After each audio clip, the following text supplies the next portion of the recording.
August the 1st, 2024. A 57-year-old man is driving through Death Valley in the early afternoon.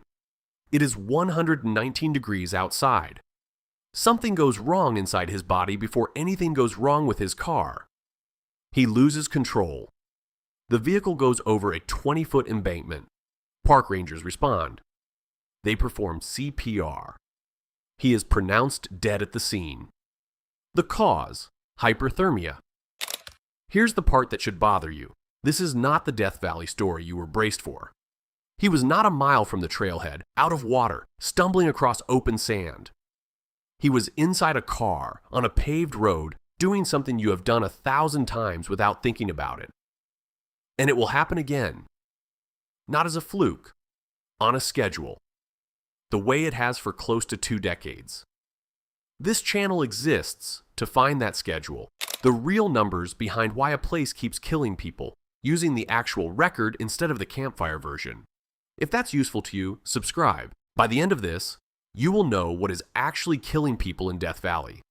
It is almost never the thing you were afraid of. And once you understand the mechanism behind it, you'll understand why knowing the danger in advance still doesn't fully protect you from it. Start with the numbers because the numbers are the whole argument. Between 2007 and 2024, 68 people died in Death Valley National Park. That averages out to about 4 deaths a year. Some years are quieter. 2 of them, 2019 and 2022, saw 7 deaths each. 4 deaths a year sounds almost gentle until you put it against the other number. Death Valley now draws more than 1.3 million visitors annually. 1.32 million in 2025, 1.44 million the year before that. Run those 2 numbers together and you get something specific. A death rate low enough that almost nobody personally expects to be the one, and high enough that the park can set a rescue calendar by it. In 2023 alone, park staff logged 23 search and rescue requests, 88 emergency medical calls, and 27 vehicle crashes. That was a year the park was partly closed for 2 months by flood damage. A normal year runs higher. Here's the shape of it. Rare, multiplied by over 1 million people, stops being rare. It becomes a quiet certainty. The same handful of deaths, the same categories, arriving on schedule every single year, the way weather arrives. Not bad luck striking down unlucky individuals. A system running at a fixed low rate on an enormous number of people. That's the first thing worth sitting with. This isn't an unlucky place, it's a predictable one. And prediction means there's a mechanism underneath it, something specific and repeatable that turns 4 figures a year into corpses, whether or not you ever hear their names. So the obvious question, what's actually doing it? Most people who visit Death Valley already have an answer in their head before they arrive. That answer is wrong more often than it's right, and the reason it's wrong is worth understanding before we even get to the mechanism itself. Here's the thing. Death Valley doesn't look dangerous. That's the problem. You drive in on a smooth 2-lane highway. There's a visitor center, a gift shop, paved overlooks with guardrails, air conditioning at Furnace Creek. The infrastructure tells your nervous system one thing over and over without saying a word. This has been handled. Somebody engineered the danger out of this already. Your brain believes the surface. It's built to. You evolved to read environments by what you can see. Smooth pavement, marked trails, other tourists in flip-flops taking selfies. None of that tells you what your cardiovascular system is doing at 115 degrees, or what a steep, poorly cell-served mountain grade does to a car with worn brakes and a tired driver. You packed water for the hike. You checked the forecast for the hike. You did not check the forecast for the drive, because the drive doesn't feel like the risky part. It feels like the in-between part, the part you get through to reach the real destination. That's the gap this whole video lives in, not the heat itself, and not your unfamiliarity with the desert. The gap between how safe a place looks on the way in and how safe it actually is once you're inside it. Death Valley doesn't kill you with one dramatic thing. It operates by quietly stripping your margin for error, heat that dulls your judgment without announcing itself. Isolation that turns a fender bender into an emergency. Roads that reward exactly the kind of confidence a smooth surface earns. An ordinary mistake in this specific place gets to be fatal in a way it wouldn't be almost anywhere else. Keep that in mind. We're going to come back to it because it's the actual explanation for almost everything that follows, including the part that's about to surprise you. Here's what the data actually says. Ask a tourist what kills people in Death Valley and you'll get one answer: the heat. It's the name of the park. It's in every headline, every viral thermometer photo, every record temperature story. So it's reasonable to assume heat is the leading cause of death here. It isn't. Between 2007 and 2023, the single leading cause of death in Death Valley was motor vehicle accidents, roughly a quarter of all recorded fatalities. Heat-related deaths, all classified as hyperthermia, came in second, at around 20%, not close. Ordinary driving outpaces the extreme environment the park is famous for. I keep coming back to this because it inverts the entire premise people bring with them. You can hydrate. You can time your hike for the cool morning hours. You can do everything the heat warnings tell you to do and still be at greater statistical risk the moment you get back in the car. Here's why the roads do this. Death Valley's highways are long, straight, and largely unsupervised. Cell coverage drops out across most of the park. They cross mountain passes with steep, sustained downhill grades, the kind rangers specifically warn drivers to descend in low gear rather than ride the brakes. Add in speed, add in fatigue after a long, hot day, add in a driver unfamiliar with desert road conditions, loose gravel, sudden washouts, wandering wildlife. And you have every ingredient for a single vehicle crash. And a crash out here, far from help, doesn't get the fast response a crash in a city gets. Isolation converts a survivable collision into something worse, and sometimes the two supposedly separate categories aren't separate at all. Take the case from the cold open. A 57-year-old man from Los Angeles County driving through the park on August 1st, 2024, as the temperature climbed to 119 degrees. His body's heat response failed before his car did. He lost consciousness, or something close to it, and the vehicle went over a 20-foot embankment. Rangers, including the park superintendent himself, responded and performed CPR. He was pronounced dead at the scene. Officially, hyperthermia. Functionally, a car crash. The dossier behind this video doesn't have his final thoughts, and I'm not going to invent them. There's no account of what he was thinking in that last stretch of highway, no quote, nothing to dramatize. What there is a clean illustration of the actual mechanism. Heat doesn't need to kill you directly to be the thing that kills you. It just needs to compromise you for a few seconds at the wrong moment, in a 2-ton machine moving at highway speed. That's the real killer in Death Valley. Not one thing. The overlap between two things you'd never think to file under the same cause. So let's take heat seriously on its own terms too, because even at 20% of fatalities, it earns its reputation. And because understanding exactly how it kills explains why it can put a driver into an embankment in the first place. Exertional and classical heat stroke happen when your core temperature climbs past roughly 40 to 40.5 degrees Celsius, and your body's cooling system, sweating, blood flow redirected to the skin, simply cannot keep up with the load. Past that point, it isn't a graceful decline. It's a cascade, cellular and mitochondrial damage, a systemic inflammatory response that researchers describe as resembling sepsis, organ dysfunction, and, critically, central nervous system impairment, confusion, disorientation, loss of consciousness, arriving at the exact moment a person most needs clear judgment to save themselves. Left untreated, severe exertional heat stroke carries a case fatality rate that can exceed 50%. Here's what almost nobody accounts for. The earliest symptom of heat illness is impaired judgment itself. Not stumbling, not collapsing. A slightly foggier sense of how hot it actually is, how far you've actually gone, how much water you actually have left. The exact function you'd need to recognize the danger is the first thing the danger takes from you. July 6th and 7th, 2024. A group of motorcyclists is riding through the park as the temperature climbs to 128 degrees, breaking the park's previous record of 127, set in 2007. One rider, traveling with the group, dies of heat exposure near Badwater Basin. Another is hospitalized in Las Vegas for severe heat illness. 4 more are treated on site and released. Here's the detail that stays with me. Emergency medical helicopters could not respond, not because none were available, because the air itself at 128 degrees was too hot and too thin for them to fly safely. We'll come back to that because it's not a footnote, it's the entire next section. There's no name in the record for the rider who died, no quote, no window into what he was thinking as the heat set in. What is documented is the temperature, the location, and the outcome. That's enough to make the point. Heat illness in Death Valley isn't a slow, forgivable mistake with obvious warning signs. It's a fast physiological failure that arrives fastest in exactly the conditions: high heat, physical exertion, protective gear that traps warmth, that a group of riders crossing the desert would have no reason to think were unusual for the trip they'd planned. That's the underestimation. Heat here doesn't look like an emergency until it already is one.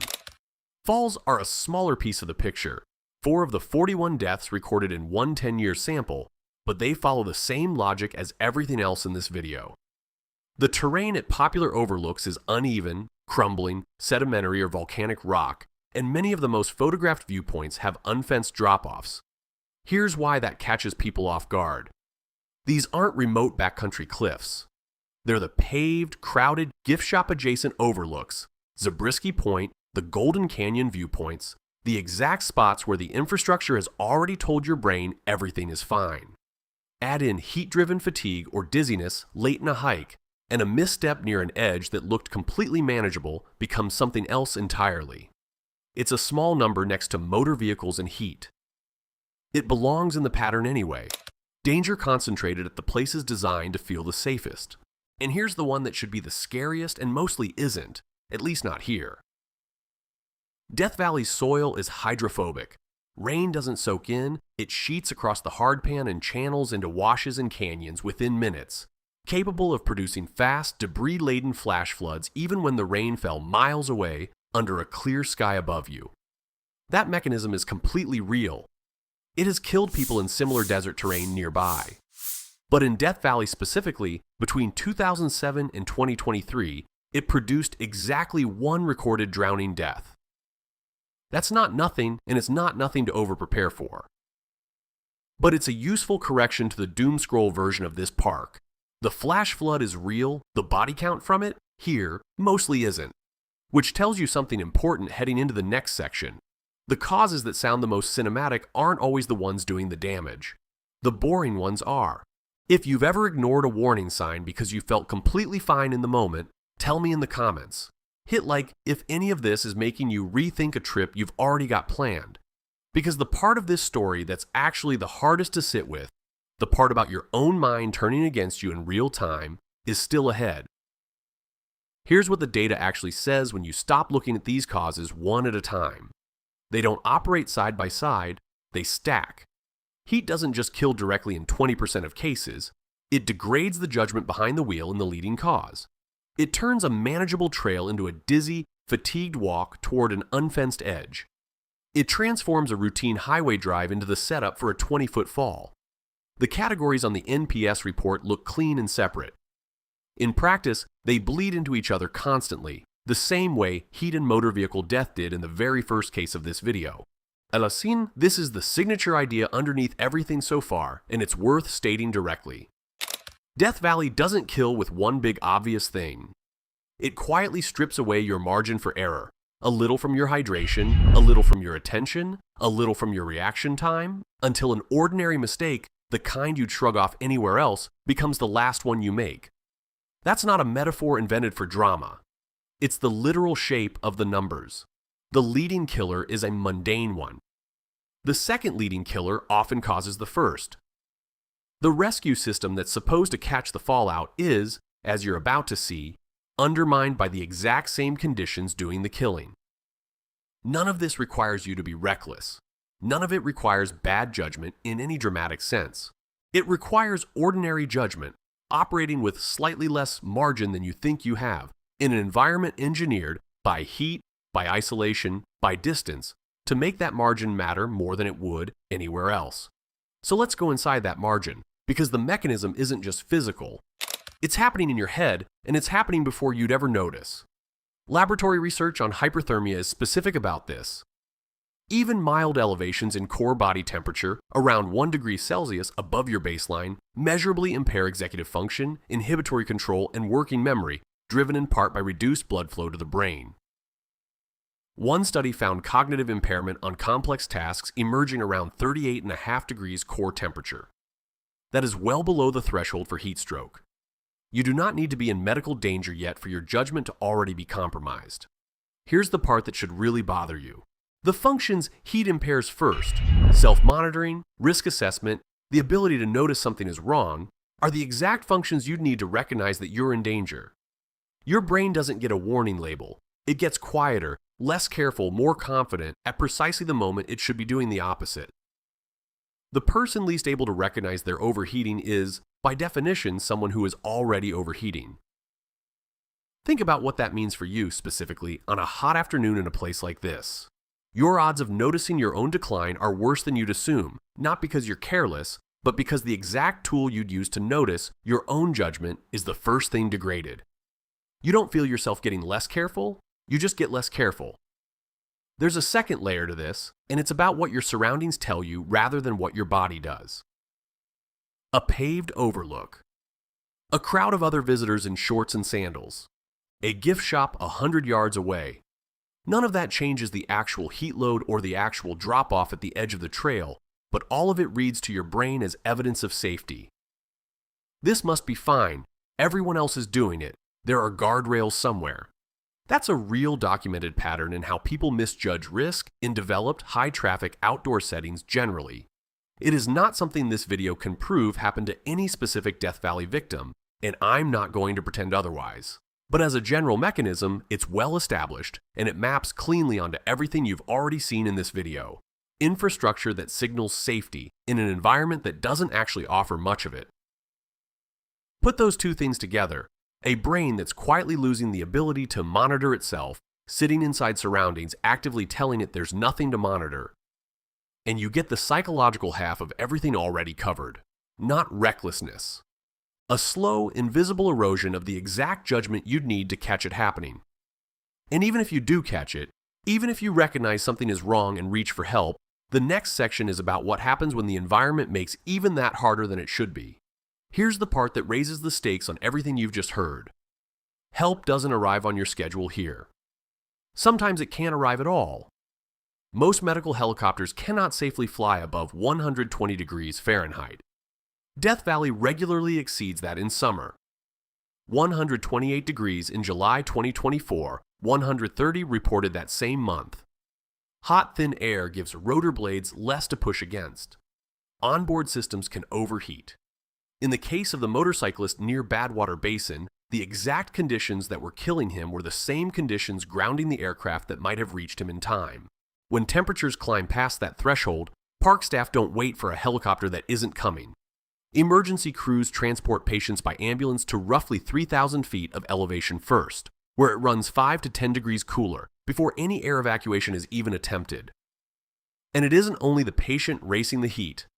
Above 120 degrees, rescue personnel themselves are required to take a 50-minute cool-down break for every 10 minutes spent outside. That is an official protocol, not an inconvenience. It exists because the same heat killing a hiker can incapacitate the person sent to save them. Sometimes there's no helicopter question at all because none is available. In August 2021, within 4 days of each other, on the same stretch of the Golden Canyon Trail, 2 hikers died. A California Highway Patrol helicopter responded to the first case but couldn't land. The wind was too strong, so recovery happened on foot, after dark, once conditions cooled. For the second hiker, found 4 days later near the Manly Beacon Formation, no helicopter was available at all. National Park search and rescue members hiked in to recover him. Neither of those records includes what either man was thinking in his final hour, what he'd planned for that day, or any words attributed to him. That's not in the dossier, so it's not going in this script. What is documented is enough on its own. A popular marked trail, 2 deaths within days of each other, and a rescue system that twice in a row could not simply fly in and solve it. In a single year, 2023, park staff logged 23 search and rescue requests and 88 emergency medical calls. That was a partial year with the park closed for 2 months by flood damage. A full year runs higher.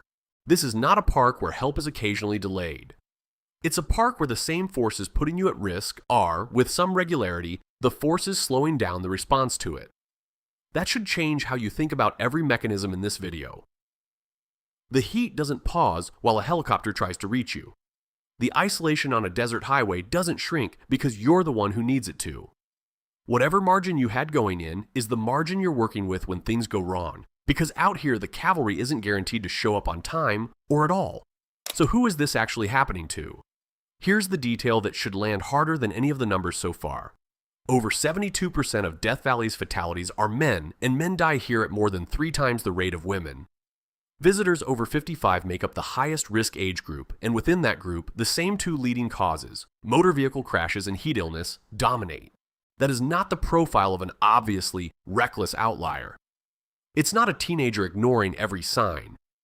It's frequently an adult, often an experienced one, doing something completely ordinary, driving a familiar-feeling road, walking a marked and popular trail, and slightly overestimating what they or their vehicle could handle in these specific conditions.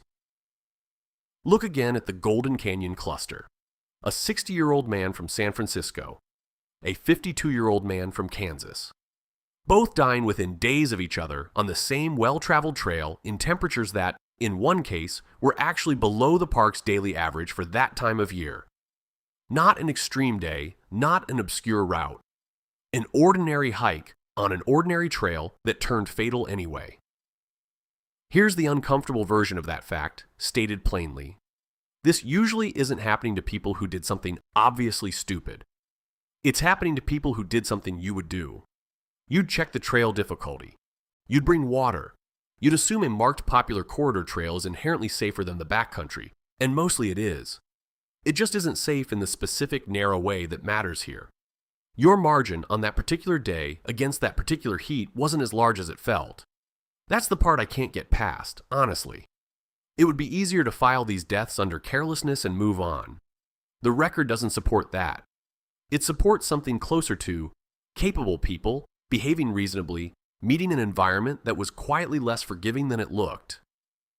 You don't have to be unprepared for this to apply to you. You just have to be a person on a hot day, driving a road you've never driven, or walking a trail you assume is easier than it is, which is to say, you have to be exactly the kind of visitor this park sees over a millions of, every single year. Death Valley isn't malicious. It doesn't want anything. It's not designed to trick you, not in any deliberate sense. It simply operates the way it always has. Heat that degrades judgment before it announces itself. Roads that reward exactly the confidence a smooth surface earns. A rescue system that runs on borrowed time in its own extremes. And it keeps operating, indifferent to who's driving through it on any given afternoon. That's the thing I keep returning to from everything in this video. The danger here was never really the harshness everyone packs water and sunscreen for. It's the ordinary part nobody prepares for at all. The drive, the popular trail, the 10 minutes past when you should have turned back, because that's the part that quietly erodes your margin until an unremarkable mistake becomes the last one. The single fact that stays with me is the helicopter grounded by the same heat it was sent to answer. Not because it's the most dramatic detail in this video, because it's the clearest proof that the danger and the rescue are made of the same material here, and neither one waits for you to be ready. I'd genuinely like to know which mechanism in this video surprised you most, or which place you think deserves this kind of breakdown next. Tell me in the comments. If you want more of this, the real record behind why specific places keep killing people, mechanism by mechanism, no invented stories, subscribe.